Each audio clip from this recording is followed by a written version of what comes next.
لیکن اسی چور دروازے سے درگاہ پہ آ گئی، جبکہ عورتوں کو یہ سوچنا چاہیے تھا جب جمعہ فرض نہیں ہے پردہ کے لیے تو درگاہ پہ جانا کیسے ضروری ہو گیا؟ جب عید بقرعید نماز ہم پر واجب نہیں ہے پردہ کی وجہ سے، پھر میلہ میں جانا کیسے ضروری ہو گیا؟ اس کا مطلب ہے کہ وہ صاحب کیا ہے کہ دو چار لوگوں کے فتوے کی آڑ میں اب مزارات کو میلہ بنا دیا، پکنک پوائنٹ بنا دیا، لڑکا لڑکی کے ملنے کا وہ میٹنگ پوائنٹ بنا دیا، دو چار 10 لوگوں کے قوالی کروانے اور اس قوالی کے میوزک کی آڑ میں، ہارمونیم اور طبلہ باجا کی آڑ میں، عورت اور مرد کے مقابلے کی آڑ میں اسے زناکاری کا اڈا بنا دیا۔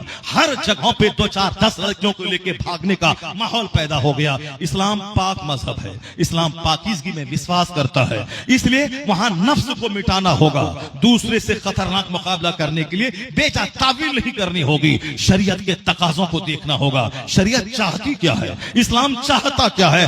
اس لیے اگرچہ میرا مطلب اس کے خلاف ہو کہ میری روزی روٹی خطرے میں پڑ جائے گی، مگر کتنے دنوں تک چادریں بیچ کے کھائے گا، کتنے دنوں تک عورتوں کی بھیڑ لگا کے 2 پیسہ کما کے تو شکر پالا بیچ کے اپنا پیٹ پالے گا؟ 10 سال کے بعد تو مرنا ہوگا، مرنے کے بعد کیا جواب دے گا؟ اسلام فوکس کرتا ہے نماز پہ، اسلام زور دیتا ہے زکوٰۃ پر، اسلام زور دیتا ہے حج پر، اسلام زور دیتا ہے زکوٰۃ پر، اسلام زور دیتا ہے فاسٹنگ اور روزے پر، اسلام زور دیتا ہے اخلاق پر، اسلام زور دیتا ہے پیوریٹی پر، اسلام زور دیتا ہے مورالٹی پر، اسلام زور دیتا ہے آنیسٹی پر، اسلام زور دیتا ہے چیسٹیٹی پر، اسلام زور دیتا ہے دیانتداری پر۔ یہ اسلام اخلاق کا مذہب ہے۔ اسلام is the religion of morality.